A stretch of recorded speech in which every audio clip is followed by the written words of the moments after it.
Hai, assalamualaikum warahmatullahi wabarakatuh. Semangat pagi dan selamat datang di channel Mama Hasan IRT yang lagi belajar bikin kue, ide-ide jualan dan menjualnya ya teman-teman. Ketemu lagi dengan Mama Hasan setelah sekian lama istirahat.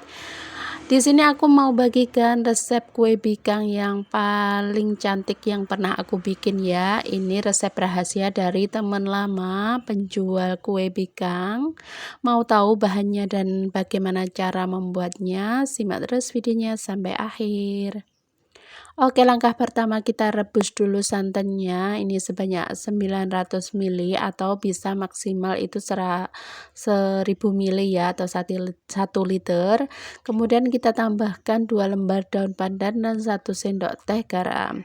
Nah, ini kita hangatkan, kita rebus, jangan sampai pecah. Jadi cukup mendidih di bagian pinggirannya seperti ini sudah cukup ya. Oke, ini kita matikan api kompornya, kita diamkan dulu sambil kita menunggu agak hangat. Kita siapkan bahan keringnya. Ada 225 gram gula, kemudian tambahkan 250 gram tepung beras, 250 gram tepung terigu. Jadi ini cuma 4 bahan, yaitu santan, tepung beras, tepung terigu, dan juga gula ya. Ini bahan keringnya kita aduk-aduk dulu. Nah, setelah diaduk-aduk, ini santannya sudah sedikit hangat, jadi gunakan santannya yang panas, cenderung hangat gitu ya, jangan sampai yang dingin, karena ini aku pakai resep 1:1. Nah, seperti ini kita tuang sedikit demi sedikit, baru kita aduk-aduk ya. Ini tanpa menggunakan mixer, bikin kue bikang ini juga bisa ya. Nah, ini kita tuang perlahan-lahan sedikit demi sedikit. Bagi kalian yang baru ketemu channel aku, kenalkan aku Mama Hasan IRT yang lagi belajar bikin kue, ide-ide jualan dan menjualnya ya teman-teman. Lama banget Mama Hasan gak upload video, hampir 2 minggu full, karena ada sesuatu dan lain hal ya teman-teman. Mohon maaf bila ada salahnya selama ini Mama Hasan, mohon maaf yang sebesar-besarnya.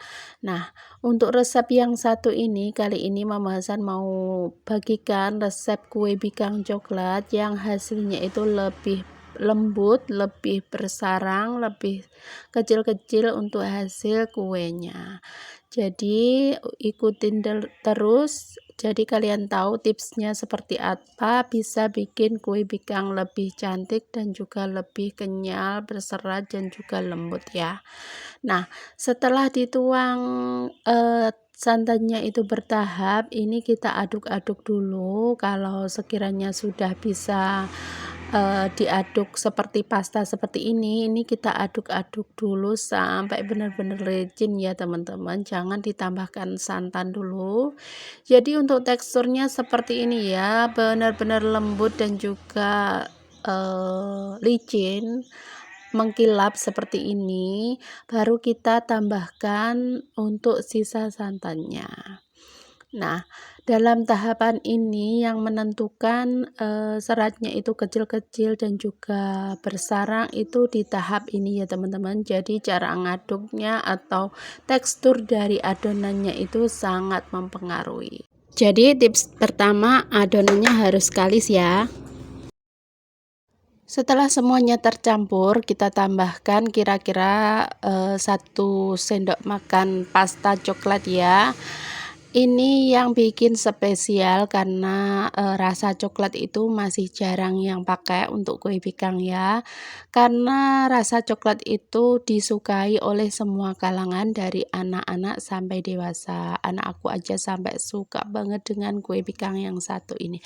Padahal sebelumnya nggak ada ya suka dengan kue tradisional khususnya bikang.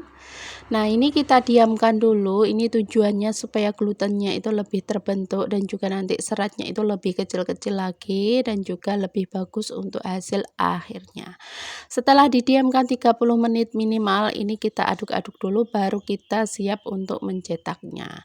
Seperti biasa, untuk tips penting dari pencetakan kue bikang supaya hasilnya itu bagus, itu adalah cetakannya harus benar-benar panas ya teman-teman. Jangan lupa juga untuk mengoles dengan air garam. Tujuannya supaya nggak lengket dan juga menambah rasa gurih pada kuenya. Nah, setelah itu kita diamkan dulu beberapa detik atau setengah menit gitu ya. 30 detik atau setengah menit atau 60 detik juga nggak apa-apa, pokoknya dikira-kira sekiranya sudah sedikit panas lagi setelah dioles air garam, baru kita tuang untuk adonannya. Nah, untuk posisi apinya di sini aku pakai api besar di awal ya untuk memanaskan cetakannya supaya lebih cepat panas. Kita panaskan dulu untuk cetakannya itu sekitar 5-10 menit tergantung api kompor yang kalian gunakan. Baru setelah itu kita tuang untuk adonannya. Jadi hasilnya seperti ini ya teman-teman, ini videonya tidak aku potong, cuma aku percepat aja. Jadi kalau cetakannya sudah benar-benar panas, hasilnya seperti ini. Ketika dituang masih pakai api yang besar ya teman-teman. Kemudian setelah ditunggu beberapa saat, itu biasanya muncul gelembung-gelembung di tengahnya. Jadi untuk menandakan kue bikang itu berhasil itu dari munculnya gelembung itu dari tengah ya teman-teman. Kalau sekiranya api kompor kalian seperti punya aku kurang merata, ini bisa digeser-geser sampai benar-benar merata untuk matangnya. Nah, setelah tadi muncul gelembung, ini apinya bisa dikecilkan paling kecil karena ini tunggu pematangan paling atas aja. Ini bisa ditutup ya. Setelah semuanya matang, tidak ada bahan yang basah, ini bisa diangkat. Nah, seperti ini ya teman-teman, ini hasilnya sempurna banget, belum dicungkil aja sudah kelihatan. Kita taruh di wadah dan ditutup supaya kelembabannya tetap terjaga. Kemudian ini kita keluarkan. Cara mengeluarkannya itu gampang banget, cukup pakai sendok nasi seperti ini, dicungkil di bagian pinggirannya, baru ini kita keluarkan. Kalau di oles dengan garam itu lebih gampang ya teman-teman ngeluarinnya, jadi nggak lengket gitu.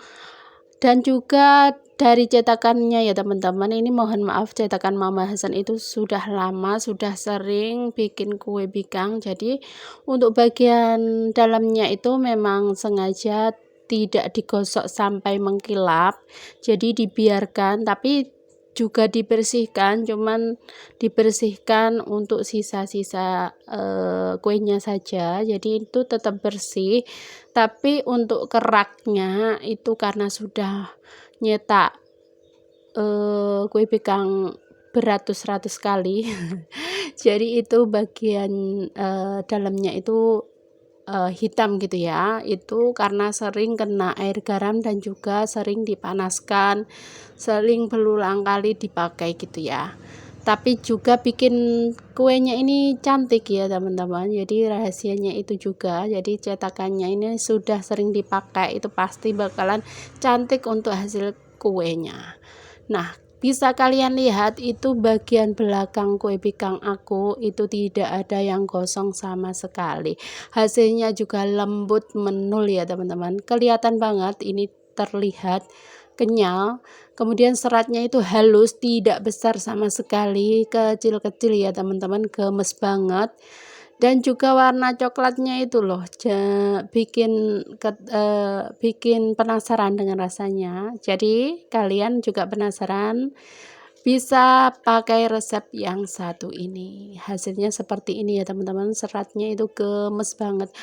cantik dan juga lembut, kenyal, semua jadi satu. Pokoknya ini resep kue bikang paling bagus, paling best seller dan juga paling sempurna yang pernah aku bikin ya teman-teman. Jadi kalian wajib juga bikin di rumah.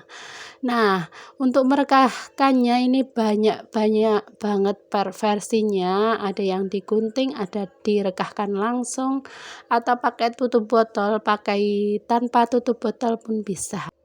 Nah, ini dia hasilnya ya teman-teman. Dalam satu resep yang aku bikin tadi menghasilkan 20 biji kue bikang. Jadi kalian wajib cobain di rumah, hasilnya sempurna banget. Yuk kita lihat ya teman-teman, seratnya seperti ini, halus kecil-kecil, dan ketika disobek ini benar-benar lembut tapi juga ada kenyal-kenyalnya. Seratnya itu cantik banget, bisa disuir-suir ya teman-teman, saking kecil-kecilnya dan juga halus ya, nggak kasar sama sekali. Untuk tampilannya juga coklat banget. Pokoknya ini resep baru terbaru dari aku. Kalian wajib coba. Untuk teksturnya seperti ini mirip seperti bolu karamel ya teman-teman. Jadi lembut kenyalnya itu mirip dengan bolu karamel, seratnya juga panjang-panjang, cantik banget pokoknya. Ini resep terbaik yang pernah aku bikin, dapat resep dari seorang teman yang sangat ahli dalam membuat kue bikang. Oke, terima kasih ya buat kalian yang sudah nonton. Semoga videonya bermanfaat buat kalian, bisa menginspirasi dan juga bisa berguna bagi kalian yang masih belajar bikin kue bikang yang satu ini. Sekian dari aku, mohon maaf bila ada salah kata. Terus dukung Mama Hasan dengan cara like, share, komen, dan subscribe-nya ya. Jaga kesehatan, tetap semangat. Wassalamualaikum warahmatullahi wabarakatuh. See you next video.